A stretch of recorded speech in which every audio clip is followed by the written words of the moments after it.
Hello भाई लोग, I am back with another video. तो इट्स अ स्टोरी टाइम। मैं बताने वाली हूँ अपना एक एक्सपीरियंस। तो क्या हुआ कि इस वीकेंड की तरह मेरा एक पिछला वीकेंड था, पिछला मतलब मार्च के महीने में जब होली आने वाली थी ना।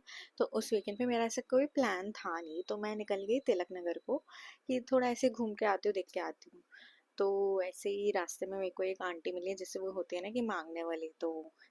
तो कह रही थी चाय पिला दे, ऐसा ऐसा कुछ तो कह रही थी। तो तब मैंने मतलब आगे निकल गई मैं। देन घर जाने का टाइम आया। तो मैं घर जाने से पहले गई मैकडी, वहाँ पे ना 10 रुपए वाला कोन मिल रहा था।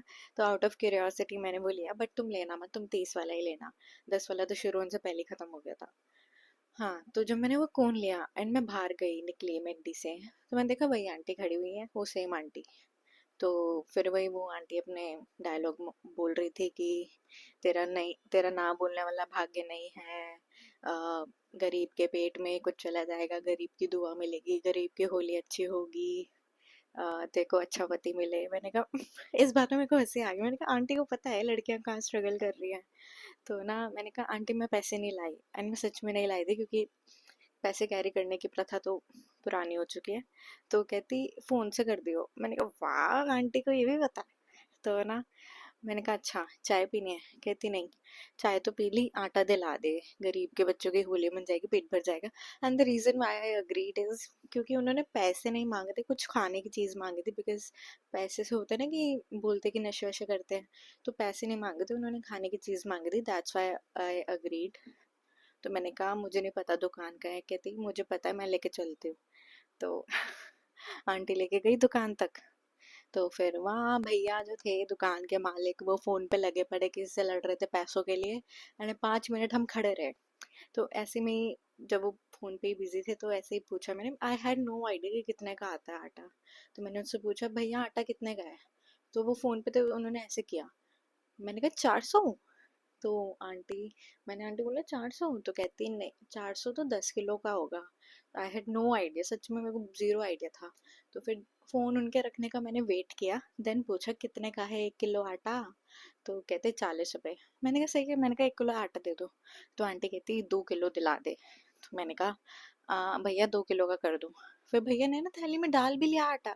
फिर आंटी कहती आटा रहने दे, तेल दिला दे। तो अब मैंने तेल का प्राइस पूछा।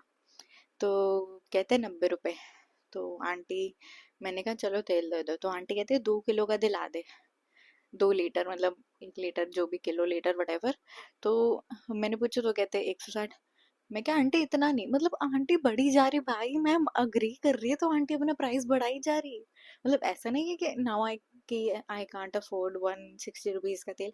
बट पहले चाय से तुम आटे पे आए 1 से 2 किलो, फिर तेल पे आए, फिर 1 से 2 किलो। मतलब मेरे को ऐसे लग रहा था कि बाद में मेरे को रियलाइज हुआ कि जब तक मैं मना ना करती ना, आंटी बढ़ाती जाती बढ़ाती जाती। तो मैंने कहा नहीं आंटी, मतलब आंटी नहीं, इतना नहीं हो पाएगा। तो कहती अच्छा 1 किलो का दिला दे। तो ये बात में मेरे को बाद में हिट हुई कि उन्होंने कहा 2 किलो 160 का, तो 1 किलो उन्होंने 90 की क्यों दी? चलो वटेवर, फिर मैंने ना आंटी को वो 1 किलो का तेल दिला दिया। 1 किलो लीटर, क्या बोलते हैं, लीटर बोलते हैं ना, 1 लीटर का तेल दिला दिया। तो फिर पेमेंट करी मैंने। अंकल ने, भैया ने दी वो बॉटल। आंटी ने पकड़ी, कहती ठीक है, और चली गई। मैं क्या, यार कोई वही नहीं कि मतलब जैसे बंदा खुश हो जाता है कि मतलब यार ना थैंक यू बोलते हैं, शुक्रिया, बड़े बड़े दुआएं देता है। तुम, या तो आंटी को लग रहा था कि मैंने दुआएं एडवांस में दे दी इसलिए मैं नहीं देती। आंटी ने बस बोला ठीक है, लेके चली गई। यार मेरे को ऐसे लगा कि बस मेरे को अच्छा नहीं लगा, आई डोंट नो व्हाई। ऐसा लगा कि जैसे कोई ट्रांजैक्शन हुई कि आंटी ने मेरे को दुआएं दी एंड मैंने तेल दिला दिया। व्हाटएवर, अब जो था यही हुआ था। तो फिर मैं निकल गई। फिर ना ये ऐसी मन में थी मेरी बात, तो मैंने घर पे आई, मैंने अपने भाई को बताया कि ऐसे ऐसे हुआ। तो कहता कि हमारे साथ भी ऐसे मतलब हुआ था कि आंटी को एक चीज़ दिलाई, फिर आंटी दूसरी चीज़ मांग रही थी। चलो वो चीज़ ठीक है एक पॉइंट पे भी। तो उसने मेरे को बाद में बताया कि ऐसा भी होता है कि जो लोग होते हैं ना, ये ना राशन वाली दुकानों से कॉन्ट्रैक्ट कर लेते हैं कि ना हम जो भी दिलाएंगे ना लोग इनको सामान, ये ना वापस आके ना इनको सामान वापस कर देंगे, एंड जितने का सामान है ना उससे थोड़े कम पैसे ले लेंगे दुकानदार से।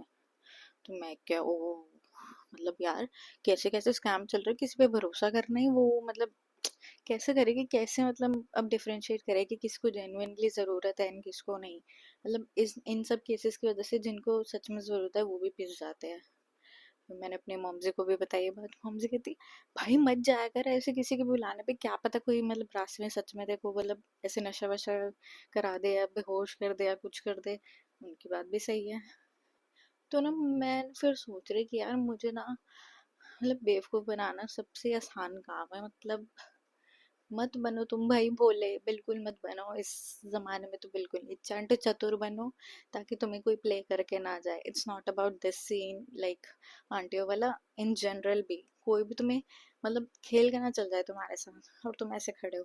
मैं तो ऐसी हूँ भाई, मतलब मैं कोशिश करती हूँ कि मतलब अब नहीं वो अब मैं ऐसे बनूंगी, बट अभी तक वो हो नहीं पाया है। But I am still trying, बाकी देखते कितना टाइम लगता है। बट हाँ, बी चंट चतुर ताकि तुम्हें कोई बेवकूफ ना बना पाए। सामने वाले को बना दो, खुद मत बनो।